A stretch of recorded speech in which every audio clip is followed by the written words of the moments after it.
Bienvenidos a la serie Hacer Familia, tu hijo desde la concepción a los 6 años de edad. Durante el programa primero hablaremos con nuestro panel de expertos. Luego les ofreceremos un plan de acción, que es lo que suelen utilizar los padres en nuestras escuelas de familia para poder transmitir lo que quieren enseñar a sus hijos. Por último, les plantearemos un libro que pueden utilizar para ampliar el tema que tratemos. El tema de hoy es los valores cristianos, lógica, lenguaje e idiomas. Seguiremos analizando valores cristianos que merecen la pena que nuestros hijos adquieran. Lógica, lenguaje, idiomas, como hemos mencionado. La lectura, cómo leerla a los hijos y cuántas cosas se pueden beneficiar de ello, ¿no? Seguidamente pasamos al coloquio.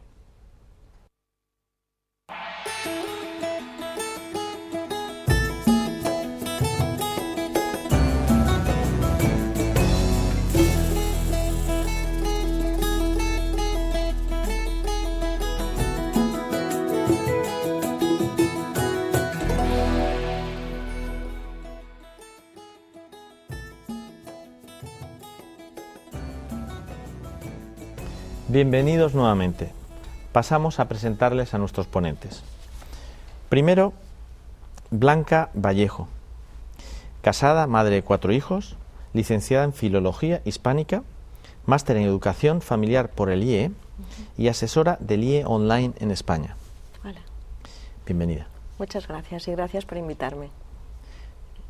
Teresa Falcó, casada, madre de 4 hijos, diplomada universitaria en enfermería, máster en educación familiar por el IE, online también, ¿correcto? Colaboradora del IE en España. Bienvenida. Gracias. Carmen Corominas, casada, madre de 3 hijos, licenciada en magisterio, máster en orientación familiar por el IE y directora general del IE en España. Bienvenida. Gracias. La primera pregunta para Blanca. ¿Cómo transmitir los valores, las creencias a nuestros hijos en los primeros años de vida? Pues bueno, está claro que el primer medio del que disponemos los padres para transmitir los valores es el ejemplo, ya que a esta edad la forma básica de aprendizaje es la imitación. Por este motivo, los padres, yo creo que debemos revisar cómo es nuestro comportamiento delante de nuestros hijos, tanto en la vida corriente como en las circunstancias extraordinarias. En la vida corriente, cómo tratamos a nuestros hijos, cómo es nuestra forma de hablar y de dirigirnos a nuestros propios padres, cómo nos hablamos dentro del matrimonio, cómo nos hablamos entre amigos y cómo hablamos de ellos cuando no están presentes. Y luego también en las circunstancias extraordinarias, en un momento pues, de una circunstancia especial, si perdemos o no la serenidad, cómo es nuestro lenguaje en ese momento, si sabemos aceptar lo que está pasando y buscar soluciones, o por el contrario nos embrollamos pues, en decir malas palabras, en tener un lenguaje desabrido, una situación pues, de nerviosismo y de intranquilidad. Y en segundo lugar, el otro medio que tenemos esencial para transmitir los valores es la lengua hablada en la primera infancia y la lengua escrita cuando ya son escolares. En la lengua hablada tenemos que motivar ese uso, esa adquisición del lenguaje articulado, porque les va a ser esencial en su relación con el entorno, en la comunicación con los amigos, en la adquisición de conocimientos, con lo cual de ello va a depender su éxito en la escuela y también después su progreso y su éxito profesional, y también para adquirir el pensamiento abstracto, que es esencial para adquirir y poder entender la trascendencia. Siguiendo contigo, Blanca, ¿podríamos estimular el lenguaje al tiempo que transmitimos valores, o hay que esperar que esté bien adquirido el lenguaje y entonces transmitir nuestras creencias? No solo podemos, sino que yo opino que debemos hacerlo de una forma simultánea, lo que es la adquisición, la estimulación en la adquisición del lenguaje con la transmisión de valores, porque el lenguaje no tendría sentido en sí mismo si no es por ser un instrumento precioso de comunicación, y no hay nada mejor que comunicar que lo que da sentido a nuestra vida. Entre los 2 y los 6 años es la edad de oro o la edad apropiada para creer en la existencia de Dios. transmitir, sobre todo con el ejemplo y también ayudados del lenguaje, que vivan prácticas acordes con su edad. Tenemos la suerte, los cristianos y en concreto los católicos, que tenemos una riqueza de liturgia que nos ayuda a vivir a lo largo del año unas celebraciones que nos ayudan muchísimo para unir esa adquisición del lenguaje, esa estimulación con la transmisión de valores. Por ejemplo, en la Navidad tenemos la posibilidad de relatarles, ayudándonos pues, de una Biblia infantil o de un libro ilustrado, el nacimiento de Jesús. Lo podemos realizar también cantando villancicos, haciendo cualquier tipo de contándoles o haciéndoles el relato incluso de la propia Navidad. Además, yo creo que debemos aprovechar los momentos claves a lo largo del día, como es levantarse, comer o dormir, en las que las actividades tan básicas en la vida las relacionamos con momentos de dirigirnos a Dios. Al levantarnos, el ofrecer las obras. Al comer, antes de comer, bendecir la mesa. Dar gracias por el día, pedir perdón por lo que hemos hecho mal. Todo ello con oraciones infantiles sencillas que el niño se acostumbrará a repetir rápidamente, con lo que además estamos reforzando su memoria. Muy bien. Teresa, ¿por qué es bueno empezar en edades tempranas con los idiomas? También me gustaría que lo pusierais, a los tres os lo pediría, en un marco de los periodos sensitivos y todo el tema de planes de acción, pero no, el plan de acción lo dejaremos para el final, pero que lo metáis todo en el tema de la metodología de las escuelas. Sí, pues es bastante importante empezar ya de pequeñitos con los idiomas, porque los seres humanos biológicamente ya estamos preparados para aprender un lenguaje. Los bebés en los primeros meses hasta los 4 años, periodo sensitivo del habla y de los idiomas que están ligados, pues el cerebro de un bebé se va formando y se va enriqueciendo en conexiones neuronales, ¿no? en sinapsis. Es decir, esto nos va a ayudar al aprendizaje. Si aprovechamos este periodo sensitivo, pues los niños aprenden los idiomas sin dificultad, ¿no? Basta con que tengan una persona de referencia y lo aprenden sin esfuerzo. Y no solamente sin esfuerzo, es que además lo aprenden sin acento. Es que no tienen acento, sí. Entonces una maravilla. Sí, ¿Podéis explicar o recordar a nuestros oyentes, a los televidentes, qué es un periodo sensitivo? Sí, un periodo sensitivo es ese tiempo en el que el niño está más receptivo a aprender un valor, un idioma, aprender a andar, una virtud. O sea, en concreto para los idiomas sería identificar el periodo sensitivo del idioma o del habla, sí. Y ahí hacer como más énfasis para poder ayudar a nuestros hijos que aprendan de una manera más rápida, adecuada y sobre todo mejor, ¿no? Y luego lo que suele pasar es que esta formación de conexiones neuronales, a medida que vamos creciendo, hasta la adolescencia se van formando cada vez más. Por eso es bueno aprender de pequeños, ¿no? Porque luego, a medida que nos vamos haciendo adultos, esas conexiones van disminuyendo, ¿no? Yo escuché en una conferencia que también tiene que ver el tema del lenguaje con el oído, y que cuando uno es muy pequeño, los sonidos que escuchan le hace... Eso es que cuando los niños nacen, su oído está capacitado para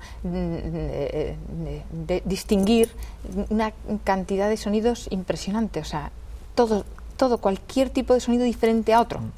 Y sin embargo el propio cerebro, cuando nace, empieza a seleccionar aquellos sonidos que necesita o que va a necesitar en su vida diaria.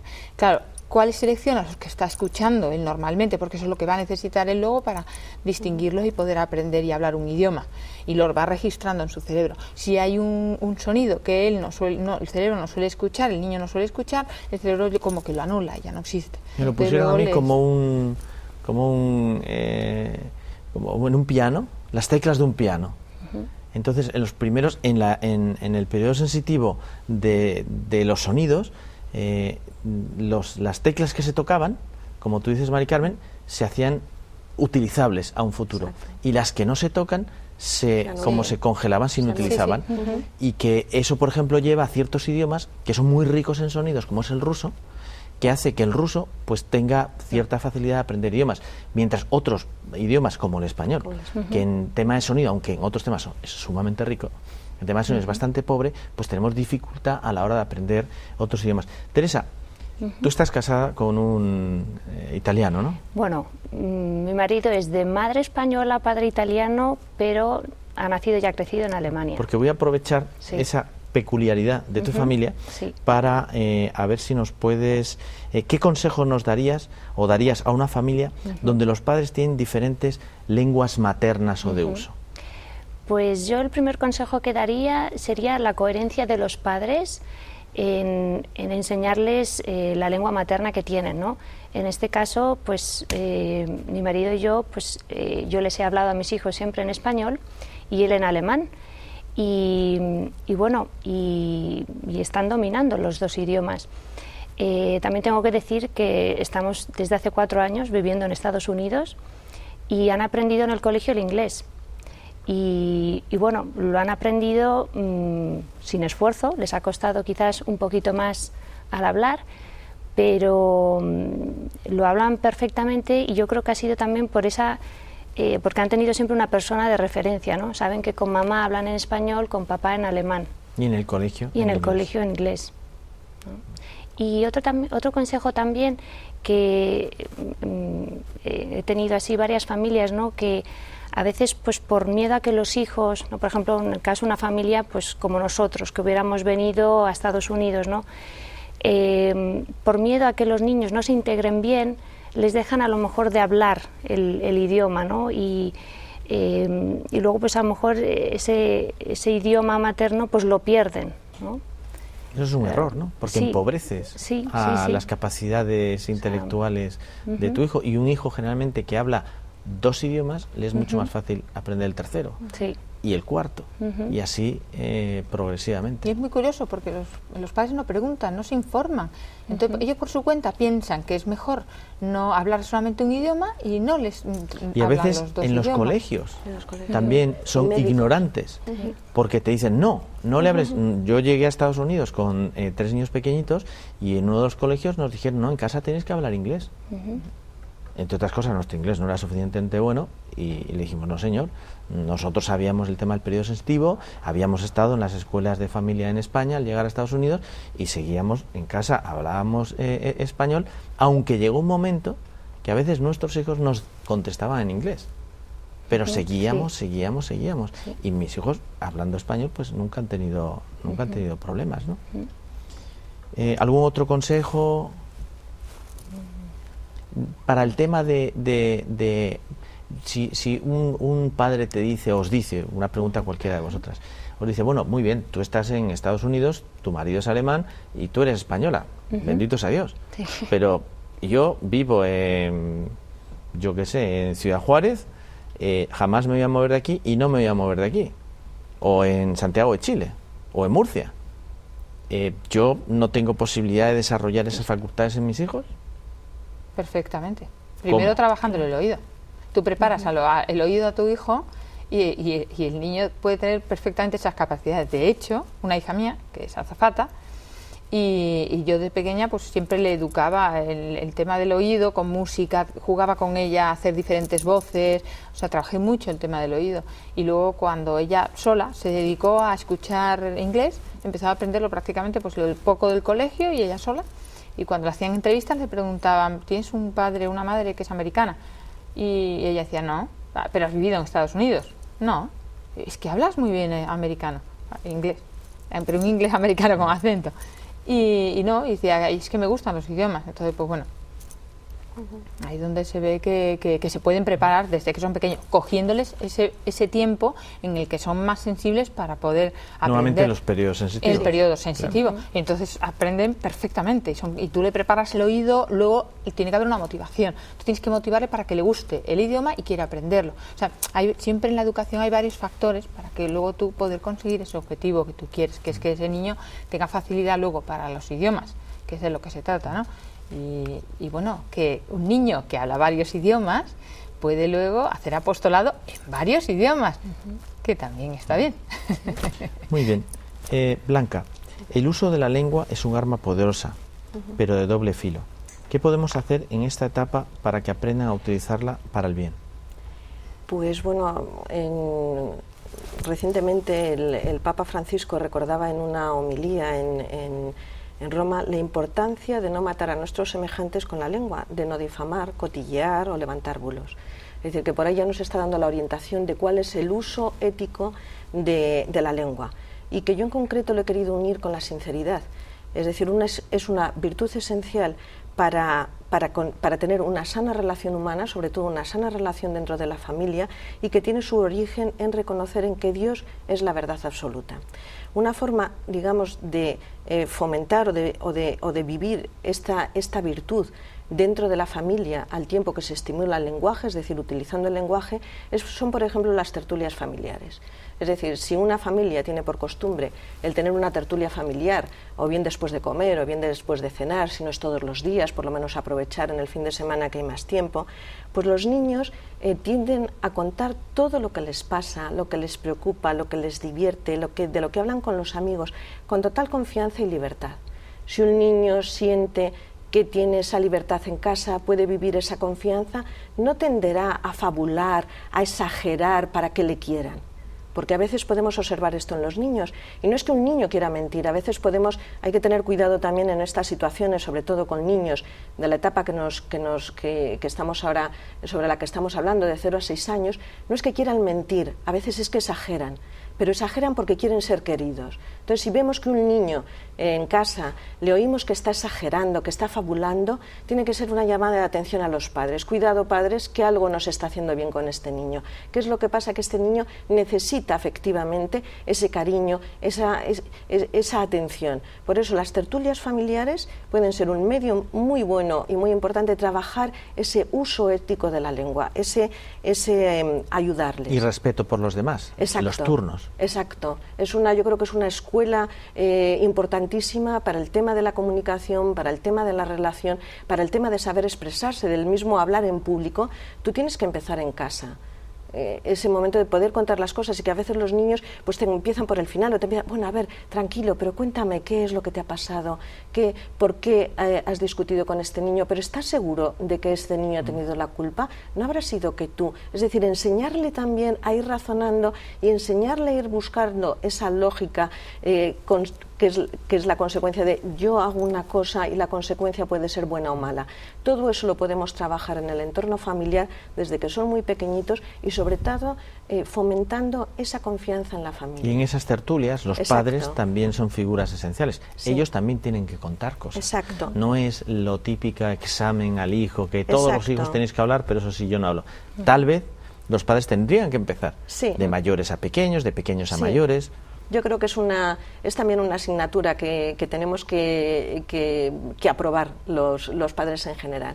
Y luego también otro uso importante, o del que nos podemos servir en la lengua precisamente para este uso ético, para transmitir valores, es el relato de cuentos, que puede ser cuento tradicional, el cuento moderno, cuentos o relatos inventados, en el que nosotros vamos a seleccionar, dejando siempre al niño que elija el cuento que le puede gustar, pero lo vamos a utilizar es una forma de transmitir valores. Es decir, el cuento tradicional que nos contaban de pequeñitos, pues, por ejemplo, Los Tres Cerditos, pues es una maravilla, porque es una forma de transmitirles el valor de la laboriosidad y el valor de la fraternidad, de la caridad también incluso. Es decir, cuando el hermano mayor es capaz de acoger a los otros dos hermanos que no han sido capaces de construir en firme. No, y matas varios pájaros de un tiro, Sí. porque estás mostrando lo que es la actitud y la relación entre los diferentes personajes del cuento, pero es que además, si son pequeñitos y si le cuentas el cuento siempre el mismo cuento, todos los días, que es lo que ellos quieren Sí. oír,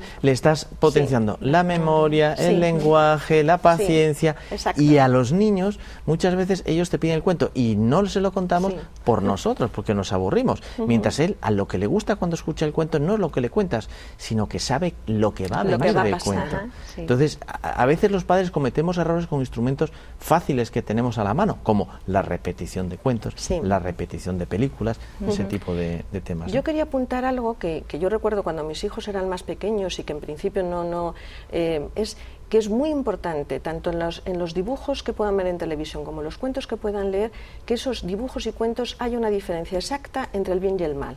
Que no haya cambios raros. Dejárselo bien claro desde el principio. Sí, el dibujo tiene que ser un modelo que ellos que normalmente van a imitar, en el que está muy clara la diferencia entre el bien y el mal. Perfecto. Y siempre triunfa el bien. Perfecto, muy bien. Teresa, ¿nos podrías contar el plan de acción? Sí. Bueno, el plan de acción es sobre el lenguaje, los idiomas. La situación son una familia, María española y Klaus alemán, y tienen 2 hijos de 6 y 7 años. El objetivo es aprender a tratar a Dios a través de los idiomas. Motivación: podremos dirigirnos a Dios en los 2 idiomas. Los medios: a través de las oraciones vocales. Desarrollo de la historia: desde que han nacido han mantenido siempre una coherencia con los 2 idiomas. Klaus siempre les ha rezado con ellos en alemán y María en español. Resultados: hoy en día sus hijos pueden rezar en los 2 idiomas. Yo quería decir la importancia de lo que podemos, o sea, la importancia de trabajar el lenguaje en los hijos. Les va a servir para defender sus creencias. El poder de la palabra. Entonces es fundamental trabajar el lenguaje en los hijos desde que son pequeños, que es su periodo sensitivo. Trabajar con ellos para que luego sean capaces de defender sus ideas y hacer apostolado. O sea que desde el punto de vista católico es una herramienta preciosa. Lo bueno es que todo lo que estamos hablando ahora mismo se puede marcar dentro de un proyecto familiar. Sí. El proyecto familiar, que es como el paraguas en el cual ponemos todo lo que nos gustaría que nuestra familia fuera, Sí. que cada uno de nuestros hijos fuera, y utilizar los instrumentos que están a nuestro alcance. ¿Queréis dar una idea corta, cada uno, que os gustaría enviar a nuestros televidentes? Mari Carmen. Yo lo que acabo de decir, o sea, porque me parece fundamental, trabajarles el tema del lenguaje a los hijos, porque para que puedan defender sus ideas y sus creencias cuando sean mayores, y su fe. Es fundamental. Me parece importantísimo. ¿Teresa? No, yo lo que ha comentado antes, una definición del lenguaje, lo ha comentado Blanca, ¿no?, que es un instrumento de comunicación. Entonces, si no dominamos un lenguaje, un idioma, no nos vamos a sentir a gustos en el país donde estamos, ¿no? Por ejemplo, en mi caso, ¿no? Entonces es muy importante el conocer bien el idioma, el lenguaje, ¿no?, para poder expresarse. Blanca, la última palabra. Sí, yo creo que es un instrumento precioso para el bien y hay que aprovecharlo, y hay que enseñarles a aprovecharlo. Muy bien, pues nada, muchísimas gracias. Y ahora ya para hacer un pequeño resumen sobre el tema, diremos que cuantas más oportunidades demos a un niño para que se mueva, para que actúe en lo que está aprendiendo, más favorecemos su desarrollo en términos de inteligencia. Niño que se mueve, niño que funciona. Hablar con los niños desarrolla su mente. Y el libro que les vamos a recomendar en esta ocasión va a ser Enseñar a pensar. Enseñar a pensar es cómo motivar a pensar, cómo aprender a ser sabio, cómo pensar bien las decisiones y cómo ser más creativo. De la colección Hacer Familia y de la editorial Palabra. Para terminar, y como siempre, les recordamos: amemos a la Iglesia, a nuestra Iglesia, y conozcamos nuestra fe para vivirla, defenderla y hacer apostolado. Apostolado principalmente con la gente que queremos y nos rodea, que son nuestros hijos. En nuestro próximo capítulo hablaremos de las motivaciones, la persona. Muchísimas gracias por estar con nosotros. Nos vemos en la próxima ocasión.